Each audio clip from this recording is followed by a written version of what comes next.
మా ఎమ్మెల్యే పాడి కౌశిక్ రెడ్డికి బెయిల్ రావడం పట్ల మాజీ మంత్రి బీఆర్ఎస్ నేత హరీష్ రావు హర్షం వ్యక్తం చేశారు. రాజకీయ ప్రేరేపిత కేసులో తొందరపాటు పనిచేయదని డీజీపీ గుర్తుపెట్టుకోవాలని హితవు పలికారు. బెయిలబుల్ సెక్షన్లో అర్ధరాత్రి అరెస్టులు చేయడం దారుణమని విమర్శించారు. హైదరాబాద్ కోకాపేటలోని తన నివాసం వద్ద హరీష్ రావు మీడియాతో మాట్లాడుతూ ఇలాంటి కేసులో నాయకులు చెబితే వినడం కాదని చట్టాలకు లోబడి పనిచేయాలన్నారు. బెయిలబుల్ కేసులు అని తెలిసి పాడి కౌశిక్ రెడ్డిని రాత్రంతా ఇబ్బంది పెట్టారని హరీష్ రావు అన్నారు. బెయిలబుల్ సెక్షన్లకు స్టేషన్ బెయిల్ ఇవ్వాలని సుప్రీంకోర్టు అనేక సార్లు చెప్పిందని గుర్తు చేశారు. కానీ కావాలని పండుగ పూట డెకాయిట్లను టెర్రరిస్టులను అరెస్ట్ చేస్తున్నట్టు పెద్ద సంఖ్యలో పోలీసులు వెళ్లి అరెస్ట్ చేయడం దుర్మార్గమని మండిపడ్డారు. రాజకీయ ప్రేరేపిత కేసులో ఎలా వ్యవహరించాలో అనే దానిపై పోలీసులకు డైరెక్షన్ ఇవ్వాలని డీజీపీని కోరుతున్నానని అన్నారు. ఎప్పుడు పడితే అప్పుడు ఎక్కడ పడితే అక్కడ పండుగ అని కూడా చూడకుండా అరెస్టులు చేయడం మానుకోవాలని సూచించారు. రాజకీయ ప్రేరేపితమైనటువంటి కేసుల్లో మీరు తొందరపడి కేసులు నమోదు చేయడం, బెయిలబుల్ సెక్షన్స్లో కూడా అర్ధరాత్రి పూట అరెస్ట్ చేయడము, రాత్రంతా పోలీస్ స్టేషన్లో కూర్చోబెట్టడము, ఉదయాన్నే కోర్టుకు వెళ్తే బెయిల్ వచ్చింది. ఇది చాలా సర్వసాధారణం అయిపోయింది. అంటే ఇలా ఆలోచించాల్సిన అవసరం ఉంది. పోలీసులు కూడా ఈ రాజకీయ ప్రేరేపితమైన కేసుల్లో నాయకులు చెప్తే వినడం కాదు, చట్టానికి లోబడి పనిచేయాలి. మనకు కాన్స్టిట్యూషన్ ఉంది, మనకు కొన్ని చట్టాలు ఉన్నాయి, శాసనసభలో చేసుకున్న చట్టాలు ఉన్నాయి, దానికి లోబడి పనిచేయాలి. సుప్రీంకోర్టు కానీ హైకోర్టు కానీ చాలా స్పష్టంగా బెయిలబుల్ సెక్షన్స్లో మీరు స్టేషన్ బెయిలే ఇవ్వండి అని కూడా చెప్పారు. మీరు బెయిలబుల్ సెక్షన్స్లో కావాలని అంత పండగ పూట ఆ రాత్రి పూట ఏదో పెద్ద డెకాయిట్నో ఒక టెర్రరిస్ట్ను అరెస్ట్ చేసినట్టు 30-35 మంది పోలీసులు కౌశిక్ రెడ్డి మీద పడి అరెస్ట్ చేయడము, ఆయనను తీసుకువెళ్ళి కరీంనగర్ పోలీస్ స్టేషన్లో రాత్రంతా దోమలు కుడతా ఉంటే మీరు పోలీస్ స్టేషన్లో కూర్చోబెట్టారు. ఏం అవసరం ఉంటే రాత్రంతా కూర్చోబెట్టాల్సింది?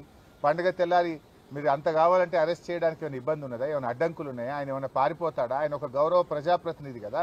అంటే ఇప్పటికైనా పోలీసులకు నేను డీజీపీని కోరుతా ఉన్నా, మీరు పోలీసులకు ఒక డైరెక్షన్ ఇవ్వండి. ఈ పొలిటికల్ మోటివ్ కేసుల్లో ఇలా ఎప్పుడు పడితే అప్పుడు అరెస్ట్ చేయడము, అర్ధరాత్రి పూట అరెస్ట్ చేయడము, పండగ పూట అరెస్ట్ చేయడము మానుకోవాలి. అండ్ బెయిలబుల్ అఫెన్సెస్ ఉన్నప్పుడు స్టేషన్ బెయిల్ ఇవ్వడం అనేటువంటిది సరి అయినటువంటిది. మీరు ఏం ప్రయత్నం చేస్తుండ్రు? మన రేవంత్ రెడ్డి గారి ప్రభుత్వం కౌశిక్ మీద అక్రమ కేసులు బనాయిస్తూ 28 కేసులు ఉన్నాయి, ఇతని రిమాండ్కి పంపాల్సిందే అని మాట్లాడుతున్నారు. ఎవరు పెట్టింది 28 కేసులు? రేవంత్ రెడ్డి ప్రభుత్వం రాకముందు కౌశిక్ రెడ్డి గారి మీద ఒక్క కేసు కూడా లేదు. ఈ కేసులన్నీ ఎప్పుడు పెట్టినారు? ప్రశ్నిస్తూ ఉన్నాడు కౌశిక్ రెడ్డి. ప్రజల పక్షాన, బీఆర్ఎస్ పార్టీ పక్షాన రేవంత్ రెడ్డి ప్రభుత్వాన్ని ప్రశ్నిస్తున్నాడు కనుక ఆయన మీద ఈరోజు మీరు అక్రమ కేసులు పెట్టారు. ఈ 28 కేసులు కూడా మీరు పెట్టినటువంటివే.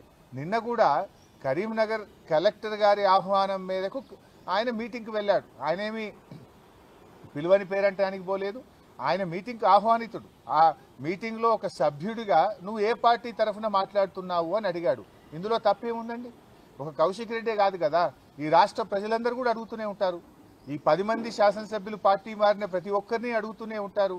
ఇప్పుడు ఆ మీటింగ్లో సంజయ్ గారు నేను బీఆర్ఎస్ పార్టీ బట్టలిప్తా అని మాట్లాడితే డెఫినెట్గా అడుగుతారు కదా, నువ్వు గెలిచిందే బీఆర్ఎస్ పార్టీ మీద, నువ్వు బీఆర్ఎస్ పార్టీ గుర్తు మీద, కారు గుర్తు మీద కేసీఆర్ గారు బొమ్మ పెట్టుకొని గెలిచి బీఆర్ఎస్ పార్టీ బట్టలిప్తా అన్నప్పుడు నువ్వు ఏ పార్టీ తరఫున మాట్లాడుతున్నావు అని కౌశిక్ రెడ్డి అడగడంలో తప్పేముంది? ఇది కౌశిక్ రెడ్డి ఒక్కడే కాదు, రాష్ట్రంలో ప్రజలందరూ అడుగుతూ ఉంటారు. నిజంగా డెఫినెట్గా కౌశిక్ రెడ్డి ప్రశ్నించడంలో తప్పు లేదు. అంత మాత్రాన ప్రశ్నిస్తే 3 కేసులు పెట్టారా?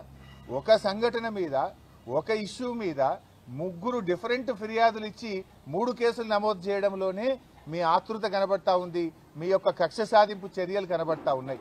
ఒకే కేసులో 3 ఎఫ్ఐఆర్లు పెట్టి ఆ రాత్రిపూట అరెస్ట్ చేసి రాత్రంతా పోలీస్ స్టేషన్లో పెట్టడంలోనే ఇది కేవలం రేవంత్ రెడ్డి గారి ప్రోద్బలంతో, రాజకీయ ప్రేరేపితంగా, కుట్రతో ఒక్కరోజైనా కౌశిక్ రెడ్డిని జైల్లో పెట్టాలనేటువంటి ఒక పగ, ప్రతీకారంతో జరిగినటువంటి అరెస్టే తప్ప ఇంకోటి కాదు.